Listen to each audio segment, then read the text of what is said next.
Productive Pastor 30, my 5 favorite productivity tools.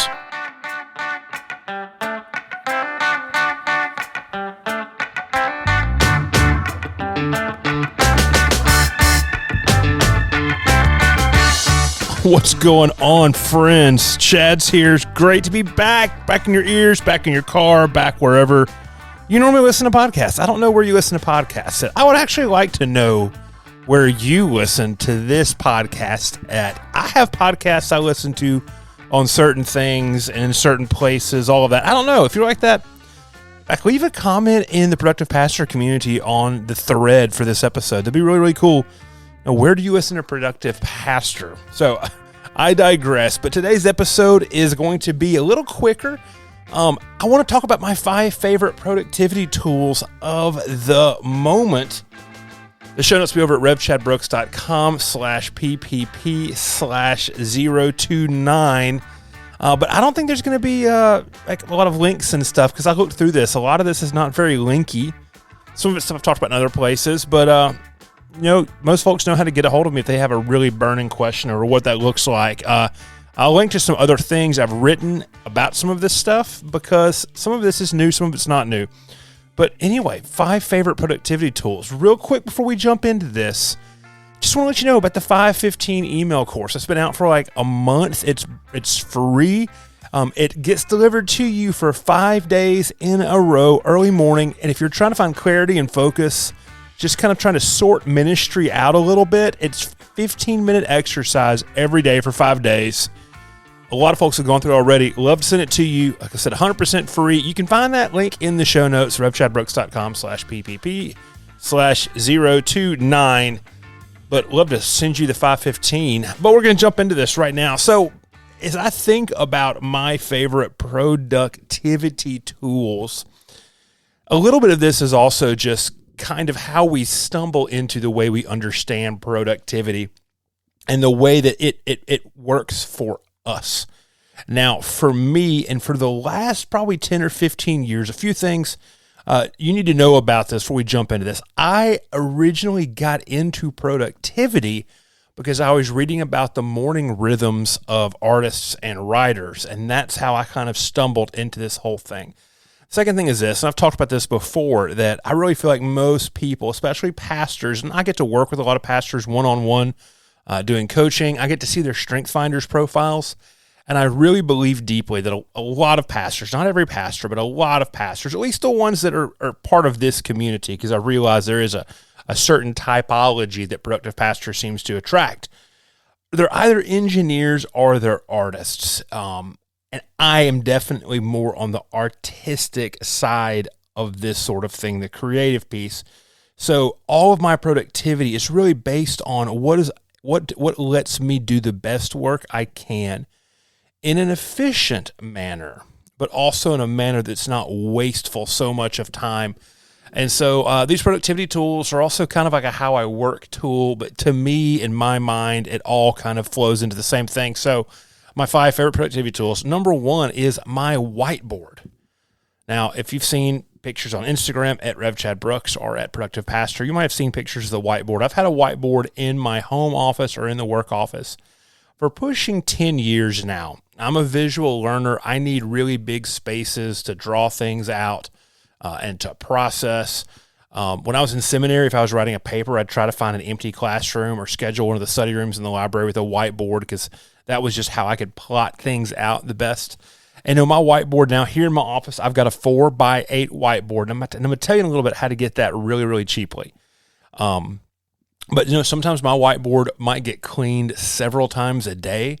Sometimes stuff stays on my whiteboard for weeks. It all depends on what I'm working on, how the process is going, and where and how do I need my whiteboard inside of that. Because my whiteboard helps me think out loud. My whiteboard gets a lot of use when I come running out of the shower in the mornings and I write everything down there. I'll think through things. Sometimes I'll have these moments I call downloads to where I'll get a big, huge just idea. Because like I said, I think visually. I want to order things visually. I like a lot of colors, that sort of thing. And the whiteboard just works out very well for that. Now, at one point in time, I thought whiteboards were extremely expensive. And if you go to home, like Office Depot or places like that, you're going to look at whiteboards and you're going to pay a stupid amount of money for a whiteboard. This is what I do, and I probably put 5 or 6 of these in places in the last 10 years. So go to Home Depot or Lowe's, whatever. You're going to get a sheet of melamine, or it might be called a shower board. It's MDF that has and it's really, really, really thin MDF, and it has the shiny whiteboard side on the front of it. I think people would use it as a cheap bathroom wall material, maybe something like that. I'm not sure. Somebody probably is going to come in here and say, Chad, you use melamine for X. I use it for whiteboards. Now be careful with it because it's a pretty big sheet and it can crack easy. So you don't want to booger it up. So when you transport it home, make sure like you got stuff under control. And then I just screw it to the wall. And about half the time I will go get some turtle wax, like the old school car wax from the auto parts store. And I will turtle wax the whiteboard. That seems to help it erase and just stay cleaner and that sort of thing. But it's a $20 whiteboard. I remember when I threw away mine at the old house, it was 4x6, I think. And, you could tell it had a lot of stuff on it. But I really feel like I've noticed that certain types of markers will stick onto it longer. I've also learned that since like mine right now is in the sun, almost all day long with the way my windows are, it can get kind of janky. But the $20 shower board has never let me down. And so my number one, I guess this isn't number one. These aren't ordered. This is just the first one that's on my list. It's my whiteboard. The second thing is my Zettelkasten, or my personal knowledge management system, all those sorts of things. I did an episode a little while back about my whole digital toolkit. That was episode 16. And this is part of that, but also not really. The idea of Zettelkasten or Kaskin, I can't pronounce it. I can't spell it. If you're around productivity, jump on YouTube. You can find out people that'll talk about that. But what it is, its basis is it's a connected idea and note management system to where you're categorizing things together. Now, I've been a hardcore Evernote user for years, but this is so much more than Evernote because it's about cross-linking through things.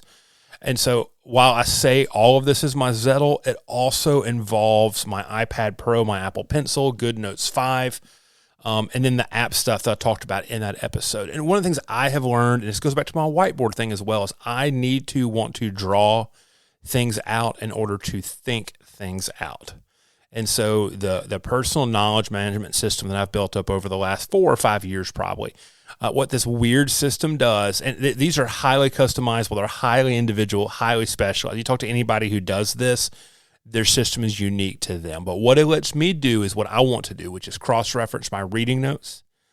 It will help me cross-reference the deeper thoughts that I take in Rome research and how I use Rome research for larger projects. It helps me shore up things in a more formal way in Notion. I still kind of don't use Notion for what people typically use Notion for. And then I have my GoodNotes 5 on my iPad as my daily notebook where things get worked out. And all of these things for me work out in a really like a good ecosystem. Now, the secret thing for me as part of this is that iPad Pro with Apple Pencil using GoodNotes 5.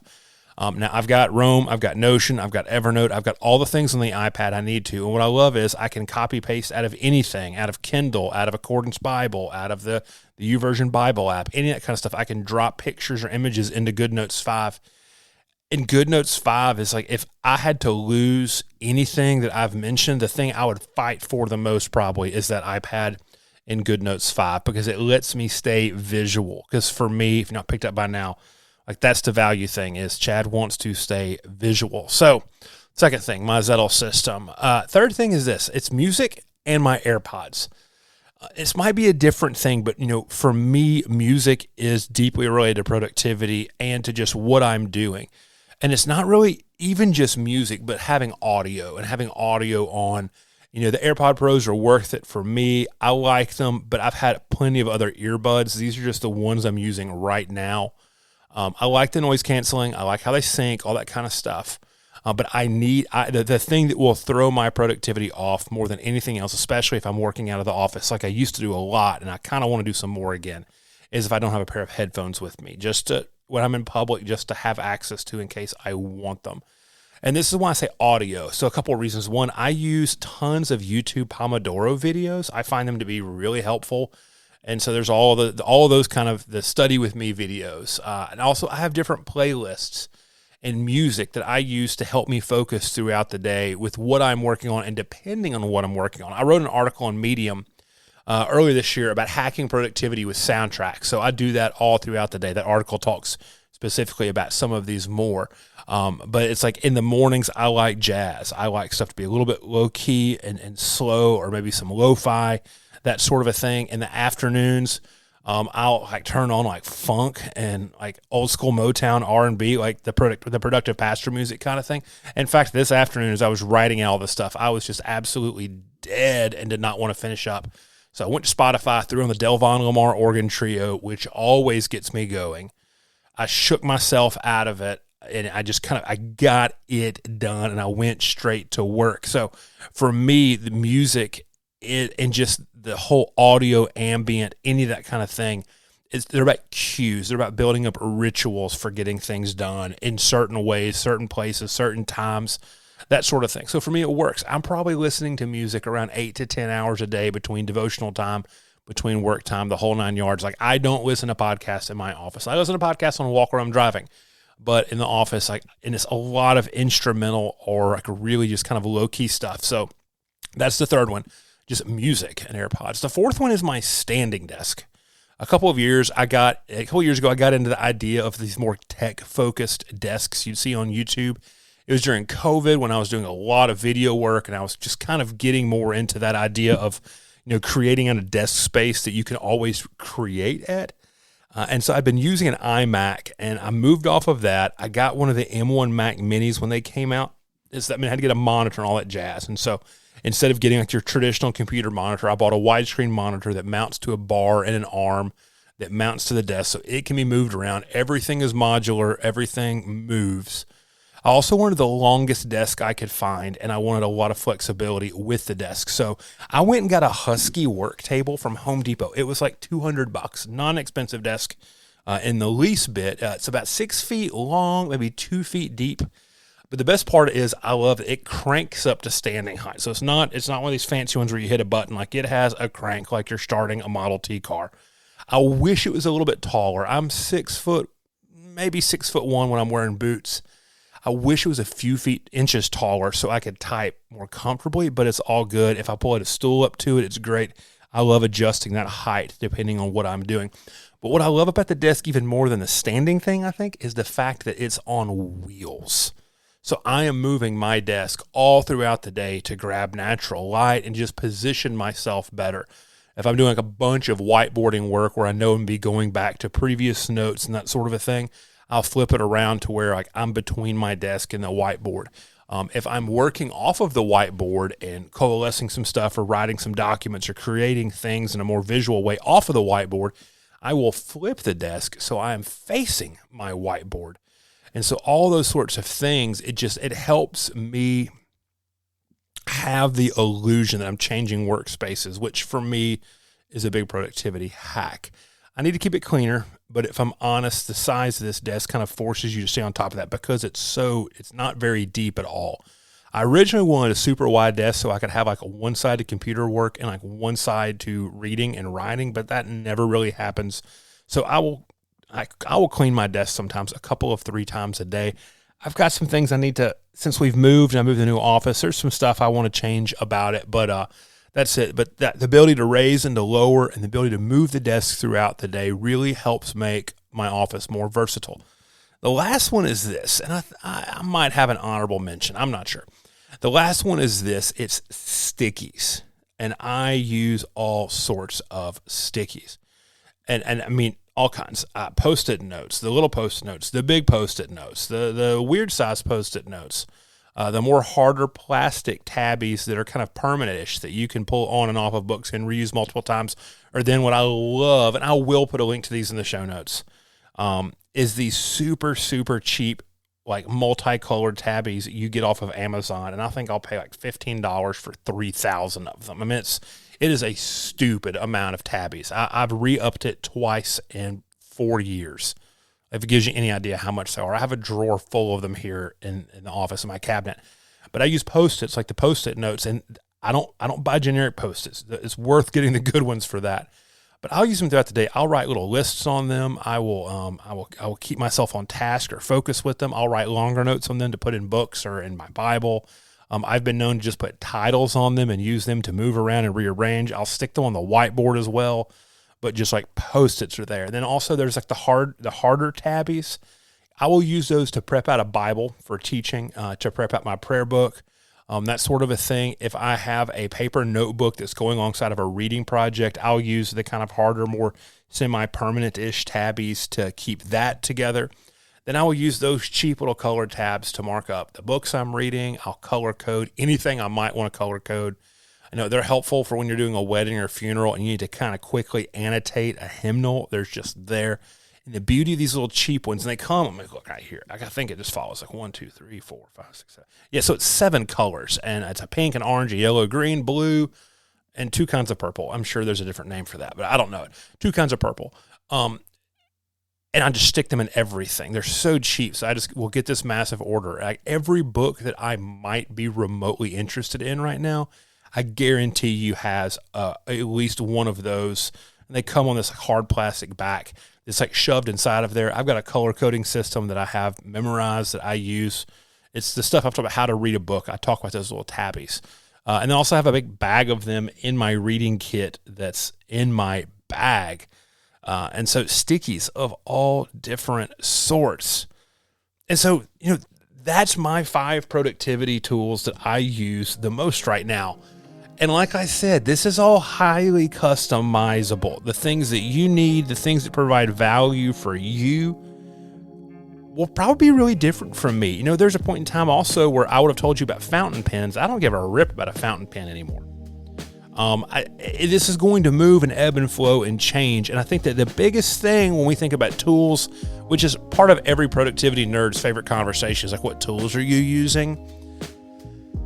It's going to shift and change. But what I have found to be the most helpful thing is don't chase the tool dragon. Like you're not going to find some magic special notebook that fixes everything for you. It's about the system. You say, this is the system I have. This is the system that I want to do. And even if you have an idea of what you might want to do in the future, don't hold out until it comes. Like I love Rome Research. I've been wanting something like Rome Research for years. And now I use it for a very, very specific purpose, which might get some more use in the future, but I also know the time's coming when I won't use it anymore. So just keep focused on what's going to help you do the best work.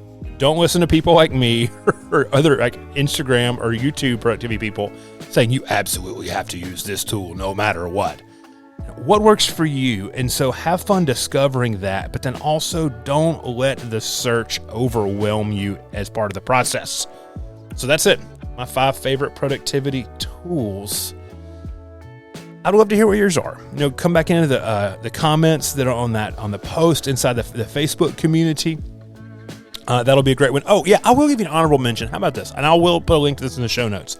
Go get a super cheap video light rig, because that one light you can just stick all over the place. Gives you tons of flexibility. If you got a video film or anything like that, or also you just have a room that's lit funky like my office right now, you've probably seen pictures of my massive video light. I'll put a link to that in Amazon, the one I like. Mine has a remote control and it's adjustable. It's kind of fancy, but they're still cheap.